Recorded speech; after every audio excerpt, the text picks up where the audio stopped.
Hello guys, good evening, good afternoon, good morning, depending where you're watching this video from and the time you're gonna see this video. I remember my humble self, the Ike Man. If you are coming across my videos for the first time, I would like you to share my videos, like, comment and follow my page if you are not following me. The junta in Niger Republic, the military people that took over the Niger Republic has replied ECOWAS. Few days ago, ECOWAS gave a standby force. They gave an order for a standby force in Niger following the military takeover, saying that they want to restore democracy in Niger Republic. They want to restore the president, the democratic president of Niger Republic. The junta military takeover, the junta military people that took over Niger has replied the ECOWAS, an international body. They said that if they happen to see any military intervention forcefully in Niger, that they are going to buy the president there, that they are going to buy him if the international body happens to come into their territory with a military force. I want to ask ECOWAS a question. Are they doing this particular thing for their own selfish interest? Because the people of Niger Republic accepted what happened. They should not forget that the reason why this military took over the government in Niger is because the so-called democracy they are talking about is not working. The democratic leader they have there is corrupt and it's not working. Nothing is working. And the France that is the colonial master of that Niger Republic has not been doing well to them. If you are seeing the things happening in that Niger today, you understand that it has been long. These people have been waiting for this kind of thing to happen. But then the big question now is, what is the interest of ECOWAS in this particular thing? Is it for their own selfish interest, or they are doing it for those people that have been, or some people are pushing them to do what they are doing? Because if I thought they are doing it for the interest of Africa, Africans and the people of Niger are comfortable with what happened. So they should have a rethink. As I'm watching the full detail of this video, I would like you to share it, comment and follow my page if you are not following me. We move. It must be. Has ordered its standby force to restore constitutional order in Niger Republic, where coup leaders are currently holding President Mohamed Bazoum hostage. ECOWAS said all efforts made to dialogue with the Nigerian military junta have been defiantly rejected by the coup leaders. The regional bloc has since called on the African Union, the partner countries and institutions to support this resolution. But what does this new resolution mean for Niger and even West Africa as a whole? Before we delve into the conversation, let me first bring you a background of the situation in this intro package. Take a listen. The deadline set by ECOWAS for the Nigerian military to cede control back to its civilian government has since lapsed, and now the regional body, after Thursday's second extraordinary meeting, has taken a decision to stand by military force against the junta. In response, Niger's junta has threatened to Bazoum if neighboring countries attempt any military intervention to reinstate him. Bazoum, still kept hostage by the junta, has also called on the international community to save him from his current predicament. The threat to depose President raises the stakes both for ECOWAS and for the junta, which has shown its willingness to escalate its actions since it seized power on July 26. Reactions have trailed these decisions, and some analysts are of the opinion that ECOWAS' order of military standby is just a show of power and authority, but they won't attack Niger just yet. This, however, is backed up by a statement released by Umar Toure, the president of the ECOWAS Commission, on Thursday, following the meeting by the West African leaders in Abuja, revealing its doors are still open to negotiations with the Nigerian junta and will explore all avenues to ensure peace is restored to Niger.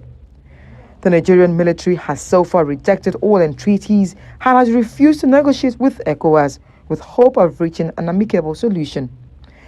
ECOWAS, comprising 15 member states, arguably has the most politically unstable countries in Africa, with the Niger coup the fourth on the continent.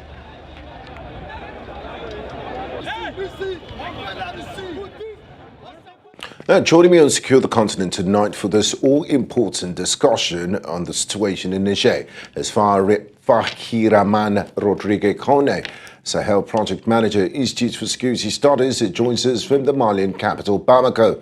I also have Dr. Adam Bona, a security analyst, joining us from the Ghanaian capital, Accra. A warm welcome to you, gentlemen, and thanks for joining me tonight on Secure the Continent. Thank you for having me. I'd like to start with you, Fahiraman, in Bamako. Given the complexity of the situation in Niger, how do you assess the feasibility and potential outcomes of ECOWAS yesterday activating the standby force to restore constitutional order immediately? Have we gone past the Rubicon? Do you think this is not a threat, and will it be carried out? Yeah, thank you for inviting me to join to the discussion. I would say that there is no doubt that ECOWAS have the military capacity to intervene. This has already been done in the past.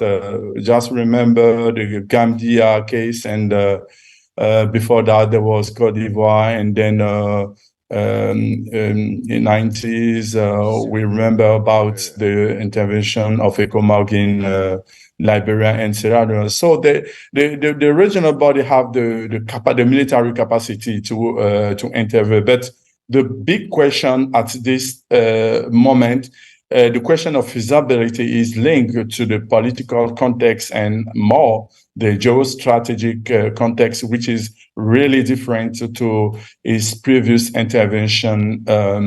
So the risk associated to this intervention, I think, is most of the main problem which could harm, I can say, the efficacy of this intervention.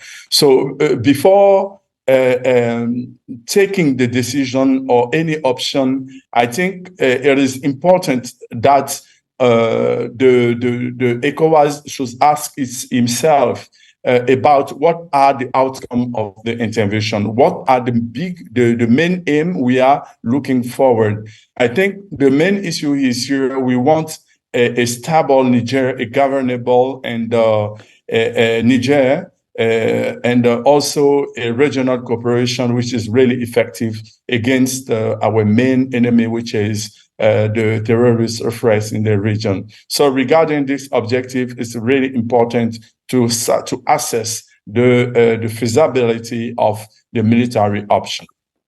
Thank you very much, Fahiraman. I'd like to bring in Dr. Adam Bona from Accra in Ghana. Now, Dr. Bona, some have accused ECOWAS of inconsistency and a level of hypocrisy. They say, you know, the situation in Chad is not different from a monarchy, because when the late president passed, it wasn't his son that was supposed to take over, because Chad is not a monarchy, but ECOWAS overlooked that. There's also the coup that happened in Guinea, in Burkina Faso, and also in Mali.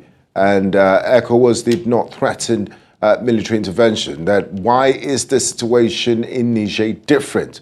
Some have even gone as far as suggesting that, you know, ECOWAS is only just carrying out the will of France and the United States. What's your take on all of this events in the last 48 hours that we're witnessing?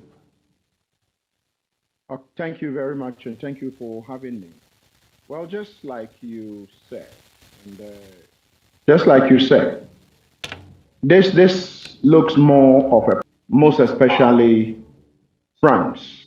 France has been very domineering in Francophone West Africa.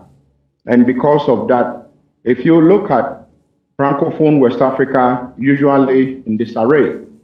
And so as far as I'm concerned, this level of this round of agitations and coups we are seeing in Francophone West Africa speaks directly to our brothers and sisters in Francophone West Africa fighting all over again for their independence, even though I don't support coup by any stretch of imagination. I don't support coups.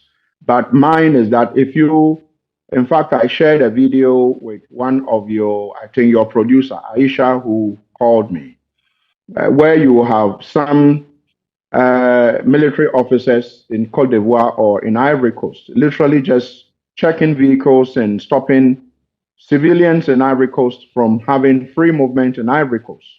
Can you imagine if this can happen, if this happens in Accra or happen in Abuja or happens in Lagos? I don't think Anglophone West Africa, we would accept any level of intimidation by our former colonial master, what's the name? Britain. But that is what we seem to be seeing. And so to now answer you directly, our leaders, West African leaders, I must say that I am highly disappointed. And let me also say, before the security, the CDS, the Chief of Defense Staffs of the sub-region met last Thursday. The Tuesday, was it last Tuesday or so, I was with the Chief of Defense Staff of Ghana before he left for Abuja to have, the CDS meeting in Abuja with regards to this Niger, I call it a Tinubu declaration of war in the sub-region. I had a long conversation with him and I expressed my concerns, and for that matter, the concerns of Ghanaians to him, that we Ghanaians don't support any invasion of our, neighbor, Niger. We don't support any invasion because, first of all, one, our West African leaders watched on for Alassane Ouattara to change the constitution to go for a third term. We know how Adama Barrow came into office. A certain Yaya Jammeh, we all assisted for Yaya Jammeh to leave, for Adama Barrow to come. What are we seeing in Adama Barrow's country today, in Gambia? What are we seeing? Look at what is happening in Senegal. Okay, mine is that look at what is happening in neighboring Togo and the rest. The West African leaders, have they not seen it? Have they not seen what is going on? Can they call their colleagues to order? Can you imagine if the President Buhari, who just left office, decided to change the constitution of the Federal Republic of Nigeria to go for a third term? Do you think that Nigerians would agree? But it is also because Nigeria is wholly independent. They won't, but you see, France seems to be dominating in Francophone West Africa, and largely it's become difficult for the citizens to usually fight their leaders. And now the suspicion is that our leaders are playing into the hands of France and the United States and some other European countries, which some of us feel it is not the best, because at the end of the day, if you come to the streets of Accra and major cities in Ghana, you would have a lot of Nigerians, okay, young, old, and frail Nigerians who are begging for arms in Ghana. And that is Niger without an invasion of ECOWAS. So you can just imagine if there is an invasion today, they would flood Nigeria, flood Ghana, and flood everywhere. And so mine is that diplomacy should be what they should be using instead of threatening to go to war. And let me share, again, anybody who understands the dynamics of war. The dynamics of war, if you look at it, West Africa might have what seems to be on paper the wherewithal, the power to go in there, but it's only on paper. Yesterday also, obviously, and we had Cote d'Ivoire pledging 1,000 men for the invasion. Why? Because the obvious answer, we all know how Alassane Ouattara is still in office, so he would promise. But mine is that we will need a force of 18,000 if we have to invade the size of Niger, because you have about 5,000 to 6,000 strong force that make up the Nigerian force. And to go in there, you need at least 3 times the force of their army to be able to do a successful, invasion. And so mine is that the dynamic doesn't work well for us, and the timing is so bad.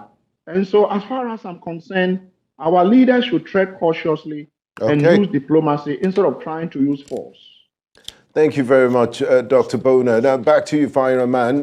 Leaders should tread carefully instead of trying to use force. That was Dr. Boner's last sentence, and I'd like to pick up from there. Nigeria's president, who also doubles as the ECOWAS chairman, President Bola Ahmed Tinubu, has emphasized that the use of force as a last resort is emphasized that the use of force is only coming as a last resort. Could you elaborate on the challenges and considerations surrounding such a decision within the ECOWAS framework? And also, let's recall that there's been different rounds of sanctions on Niger Republic. The Nigerian authorities have closed their border to Niger. They've been kicked out of ECOWAS. There's also financial sanctions that have hit the junta.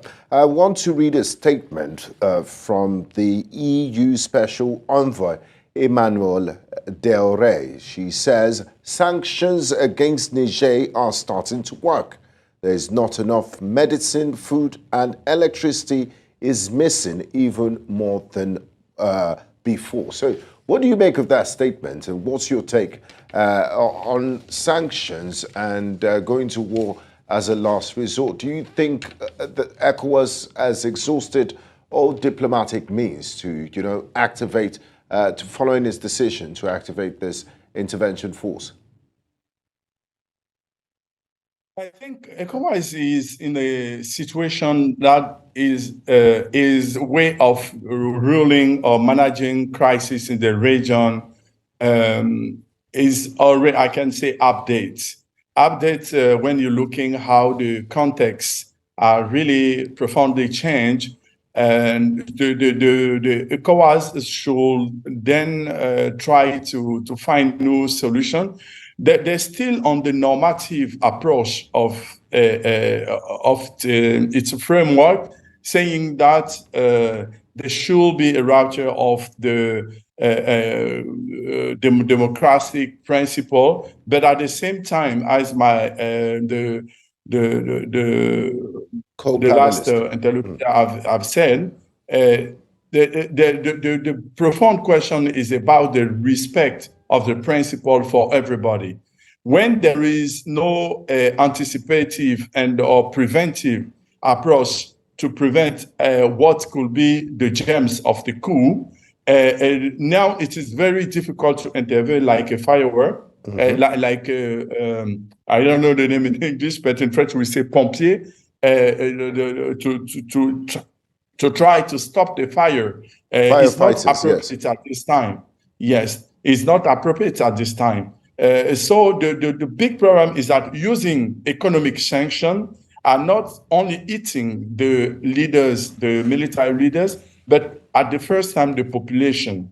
There is a humanitarian issue. Here I'm living in Bamako, and we have seen what was the outcome of the economic sanction, which hits the population, which was really bad for the population. So yes, of course, they want to put pressure on the coup leaders, but at the same time, this could give back to the contrary outcome, because it will lay the ground for a popular support and raise the nationalism narrative that the leaders are using. Using also the military action, even if they said that it's at last step, implies too many risks.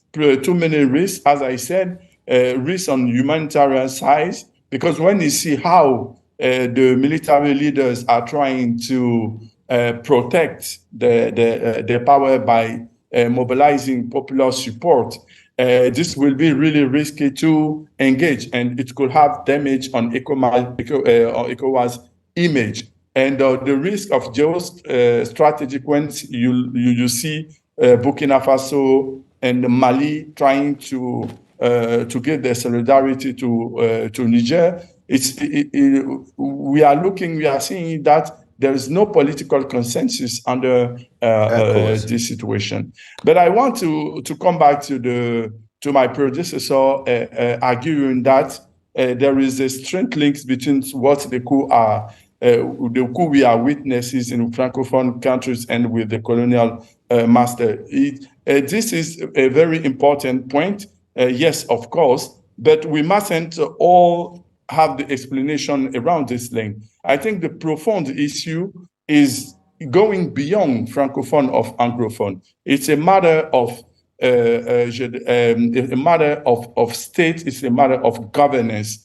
There is no indication that a country like Liberia or Sierra Leone, if those countries were in the Sahelian region, won't be affected by those coups, because the security threats have clearly shown the failure of governance, poor economic governance. I think this is the main problem, the main issue. The Anglophone coup, the Anglophone countries has always witnessed in the past many coups. There have been many coups in Ghana, in Nigeria, civil war in Liberia and Sierra Leone. So those are factors linked to the poor governance. Yes, of course, the institution and the one key element where I can say I share his view is that in most of the Anglophone country, you have a fine division between the presidential power, the parliamentary, and the justice. But in Francophone countries, we have inherited our heritage from France. Presidentialism, state. That is, I think, the main problem and the structure of governance. So we have to work on the governance issue, which could be, I can say, barrier for this security and also political instability. Thank you very much, Fireman. Now, Dr. Bona, let's look at the people here. It's said that democracy is a government of the people, by the people, for the people. But when President Bazoum was ousted, a lot of Nigerians trooped out in celebrations. There was actually a rally not too long ago in a stadium in Niamey that was packed to the rafters. Popular opinion seems to be in favor of the junta. Do you think the leaders of ECOWAS have considered this? I mean, what do the people want? Not those of us sitting in the ECOWAS secretariat or heads of governments of ECOWAS believe that, this democracy is the best thing for you and you're going to get it. And what sort of obstacles will they face? Sending a military force to enforce democracy, is it worth the lives that will be lost, even if they seem to be very popular with the ordinary people of Niger, which should be taken into account because it's their country at the end of the day? Well, the truth is that they will need the people of Niger to support whatever intervention force they are sending in. Or else, what happened to Afghanistan when the U.S. military moved in there? You can talk about Libya. You can talk about Iraq. It's going to be a repetition of the sort. You cannot you can't go and chase out the junta leaders and, stay in Niger forever. It's simply not possible. It means that, just like my colleague from Mali asked, so if you go in and you chase the junta leaders out, what is next? Because then the people are not in support of, the ousted, leader who you are going to reinstate. So what is next is a question I think the ECOWAS leaders should be asking. And I think you asked the question, you spoke about, what's the name? Sanctions. Do sanctions work? That usually brings out the patriotism in people, because then the Nigerians are beginning to be defiant, just as maybe any other popular support uprising. 79 coup in Ghana was very popular. And so you had a lot of people coming on the streets. I was a young boy by then, coming on the streets and asking for more blood to flow in Ghana. And so mine is that our leaders would have to ask themselves, these sanctions, is it working? And has it worked? How are they going to implement it? How are they going to make sure that if they are going to chase the junta leaders out, they are going to get the support of the people, which for now, I think that it's gone, because now the leaders, through the chairman of ECOWAS, President Tinubu, is now advocating, saying that invasion is the last option. Yeah. But if you notice, when the coup happened, it was first on the table. And that is what probably damaged all other diplomatic channels in trying to resolve this issue. Because then, if they hadn't brought up the issue of invasion, probably they would have been a way out. And remember, we have Burkina Faso, and we have Mali, and even Algeria is not in support of this particular invasion. And if you look at the aircraft tracker, if you track the airlines that are coming to, Niger, there are aircraft that are flying from Istanbul in Turkey into Niger. Do we know what it is bringing? So when you come up with sanctions, what happens is that the leaders who usually undertake these coups and oust their leaders, they don't usually suffer the most, and they don't suffer the most. They usually get their food rations and they live comfortable. It is the ordinary persons who suffer, exactly. And the more the people suffer, the more you are going to be unpopular. We've already, Dr. Bodo, we've already seen protests in streets of Niamey, and they seem to have identified Nigeria's President Bola Ahmed Tinubu as one of their prime targets. We've seen effigies burned, and they were very vocal in the opposition against Nigeria's president. Yes, which is not very good, because Nigeria borders Niger. And remember, there is a gas pipeline that is going from Nigeria through Niger to Europe. And so the moment, and Nigeria seems to have done the unthinkable. You have an agreement with Niger to supply them electricity, and you cut off the electricity because of sanctions. Forgetting that it is the ordinary people who would enjoy from the electricity Nigeria supplies to Niamey or to Niger, because the leaders there would have other sources of power in their homes. It is the ordinary people who would suffer.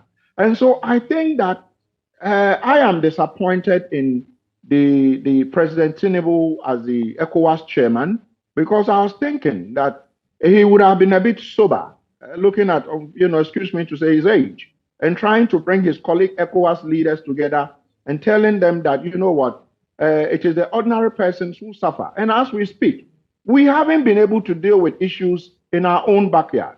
Recently, 2 days ago, there were some killings of innocent people in Nigeria. If you come to Ghana, 2 days ago, there were some killings in Boko, in the northern part of this country, where there's a protracted conflict.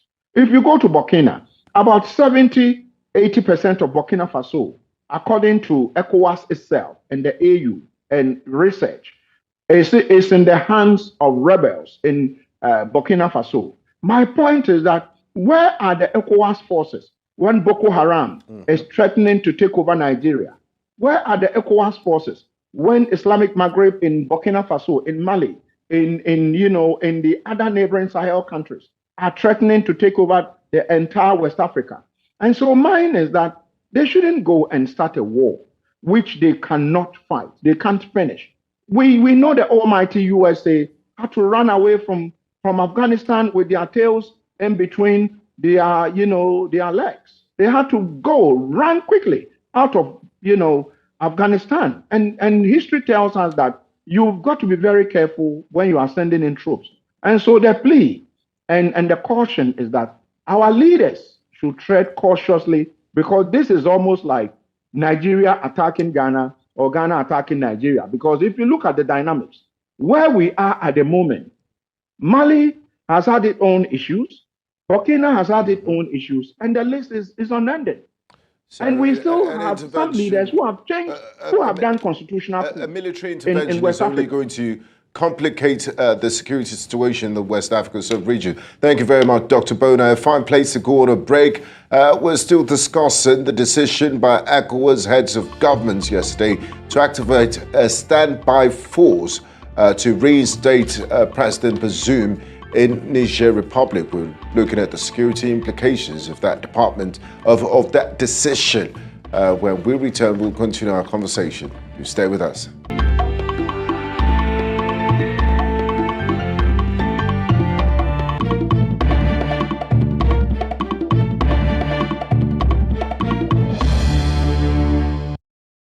Thank you for staying with us and Secure the Continent and News Central Television. If you're just joining us, this is Secure the Continent, where we've been discussing the situation in Niger, where the military junta has seized power and is currently holding President Mohamed Bazoum hostage. And the ECOWAS heads of state yesterday made a decision to activate a standby force to restore democracy to Niger.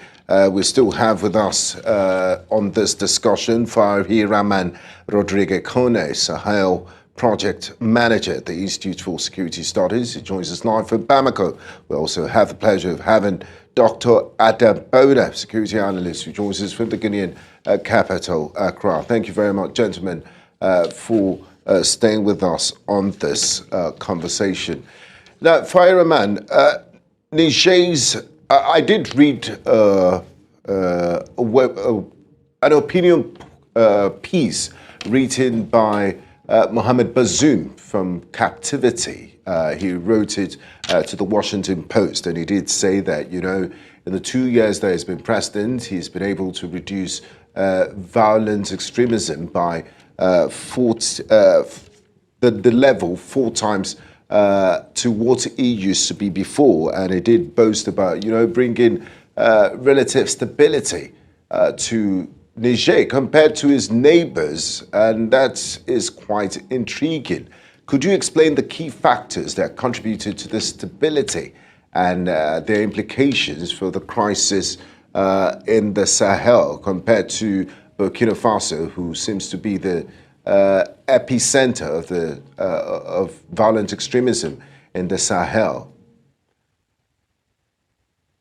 Yeah, so of course, and that is true when you look the security data. Clearly, Niger seems to doing well comparing to his neighboring country, and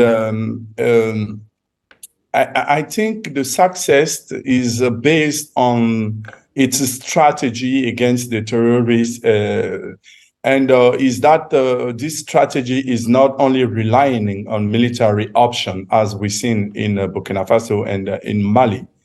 The military action, as we have already witnessed, create the opportunity of, you know, engaging more and more combatants, and is limited. And this option, the failure of the French troops in Mali, especially, were linked by the fact that they only rely on this military strategy.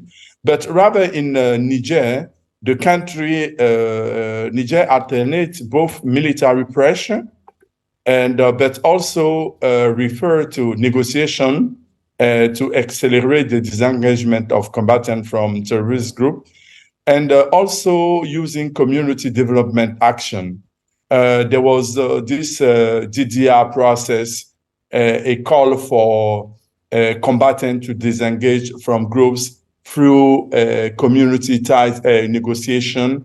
And then there was this camp in the Difa region, which permits to stabilize the front on the Boko Haram side, but also another. Sorry to interrupt you, Fahri. Just to point out, it's the current military that took over power from President Bazoum that also help to reduce this violent extremism. So does the excuse to take power from President Bazoum on the grounds of insecurity, does it hold water? And also, I don't think the military is especially trained in handling economic matters. They are also one of the reasons given for the takeover is the downturn in the economy and the downward spiral of insecurity in Niger. Yes, of course, the argument, the narrative used by the military when you confront it to the reality in Niger, at least on security side, you cannot confirm that security was really as bad as they mentioned. But on the economic and social governance, yes, of course, we have to recall that Niger is one of the poorest countries. Even though the economic, macroeconomic figures show that the country was doing very well on macroeconomic side, there was really a bad, I can say, half of the population is under the level of poverty. And the poverty hit especially the young people, urban young, and also in the rural spaces where the economic is depend only on agriculture. And when you see how climate change is eating the, I can say the agriculture. So poverty, there is a level of poverty. Yes, militaries are not themselves in charge with economists, and we can also say that they are not really in a moral position to talk about good governance. We know about all the corruption inside the army. In Niger, we can recall this big corruption in the furniture, military furniture. Yes, there is a, but the poorest governance is explaining why this coup occurs. If governance is improved, we could be sure that this could be stopped. Thank you very much, Fiery Rahman Rodrigo Kone. Back to you, Dr. Bona. Regional cooperation is vital, to avert a crisis in Niger. Now, how could this crisis in Niger reshape collaboration among West African countries in addressing security and governance challenges? I did read the statement from the Liberian President, George Weah, who did, point fingers at ECOWAS for being silent when we have constitutional coups, where you have leaders sit tight for their third term. And also there's the issue of Chad.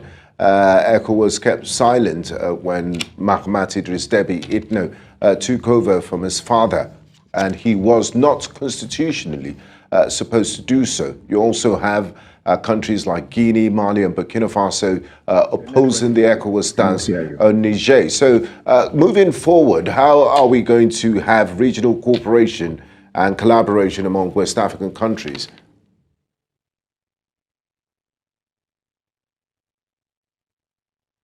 Hello, Dr. Bona, are you there?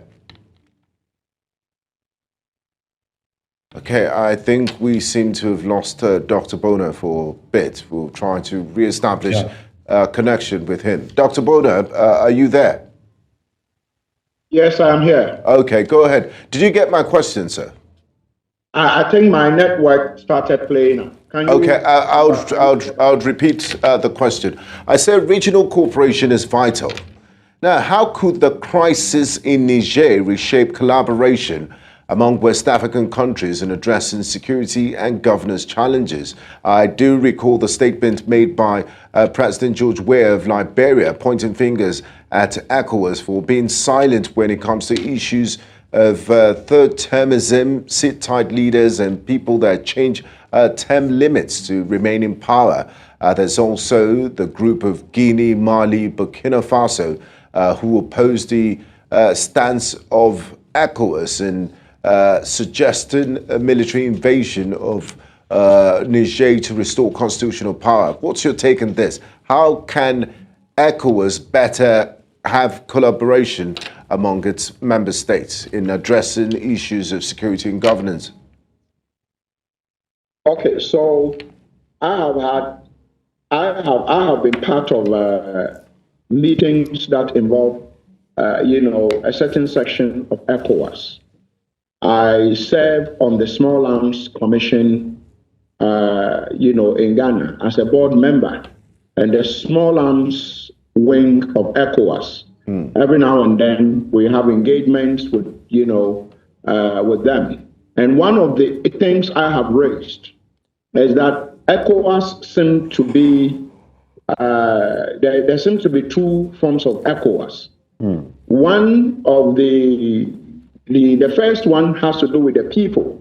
And so if you ask me as a citizen of the ECOWAS bloc, how do I benefit from ECOWAS? I will tell you that we are supposed to be free movements, free trade, and all that, but that only exists on paper. And so the only one that is functioning well within the bloc is the club of leaders. The club of leaders, they meet and they have their conversations behind closed doors. They do the things they have to do. And if you ask me, well, how do we benefit? I'll tell you, we don't benefit. And so to answer you directly, what I think the ECOWAS bloc is not doing is bringing the citizens of ECOWAS together. They have very beautiful conventions, beautiful treaties, but that only exists on paper. And so as we speak, it is difficult for me to travel by road from Ghana to Nigeria, to probably to Niger or to Mali, than to travel from here to, what's the name, any of these European countries, or to even travel by air to any of these countries is difficult. It is one thing our leaders haven't done. As we speak at the moment, we've shut the borders when it comes to Niger. A lot of food products like onions and the rest are coming from Niger. They are getting rotten. And so the prices of onions are beginning to go up in Ghana. It means that even though those of us in Ghana and probably neighboring West African countries are not in Niger, the economic sanctions in Niger is beginning to bite all of us. And it won't take long. You are going to see a lot of West Africans don't agree to having an intervention force moving in. But are the leaders listening? It's a question I've asked. Who are our leaders listening to? As we speak, I don't know whether I'll be answering your question directly, but there is supposed to be an ECOWAS parliament. The ECOWAS parliament we have today is an advisory body. It's not an authority. Yes. And so you will have parliamentarians from Ghana and Nigeria and the rest who are selected to go to somewhere they call ECOWAS parliament.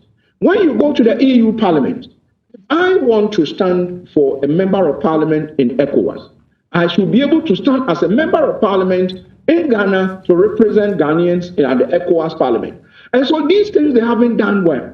One of these things have not been done well. It makes it really difficult for our leaders to understand the citizens. Once the leaders don't understand the citizens don't understand the leaders. I tell you what, had it not been for this Nigerian conflict or Nigerian issue, how many people actually knew? Ordinarily, you go to the market in Ghana here, the ordinary market woman, the ordinary trader in Ghana or Lagos or Abuja or in Mali or Burkina Faso knew that President Tinubu was the chairman of ECOWAS. How many people knew? It means that the people are so distant from ECOWAS. So, like you not doing anything. Like you said earlier, Dr. Bona, it's only beneficial to those at the top leadership level of ECOWAS. It seems to be a precedent club, and it's not beneficial to the ordinary citizens of the West African bloc. Now, Fireman, Yes. we've quick run out of time. In less than a minute, what will it take to avert a full-blown crisis in Niger? What would you advise the ECOWAS leadership? What steps should they take next? And is there still room for dialogue with the junta in Niamey?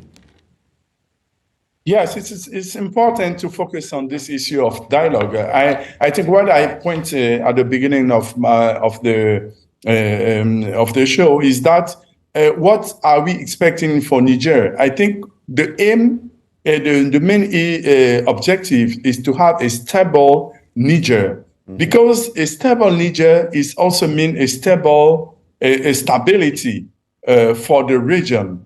We have already mentioned all the economic implication and also the security and possible geostrategic influence of the destabilizing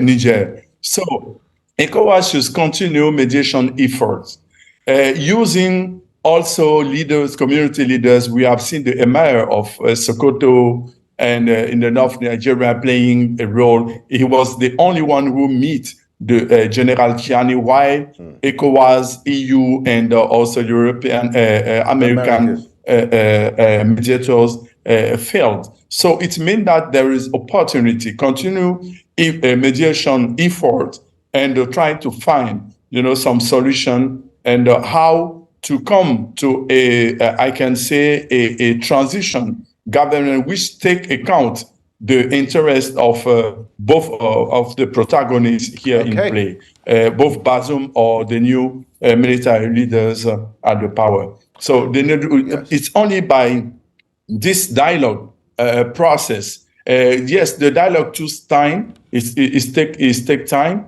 but at the same time, it's the best way to avoid all the risky instability that should come if there is military intervention.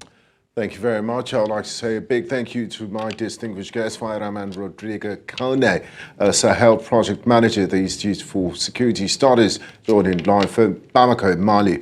And also Dr. Adam Bona, Security Analyst from Accra, Ghana. It was an absolute pleasure speaking with you. Thank you, gentlemen, for your contribution and your insight. Thanks. Now, resolving the conflict between ECOWAS and Niger's junta without armed confrontation requires diplomatic finesse. First, engage in direct and open dialogue to understand the junta's grievances and concerns. Offer a comprehensive transition plan that includes a return to civilian rule, credible elections and inclusive governance. Facilitate negotiations with international mediators to ensure neutral oversight, and also implement targeted economic sanctions and travel restrictions on junta leaders while maintaining channels for negotiations. Utilize regional diplomatic pressure to isolate the junta, politically urging neighboring countries to enforce the measures. Leverage ECOWAS's economic influence and incentivize cooperation and ensure humanitarian assistance reaches the people. Patience and persistent diplomacy will be essential to guide Niger towards stability and democratic governance. Thank you for watching, but remember to stay safe and alert at all times. I am Benga Boro. I'll see you next time and secure the continent. Bye-bye.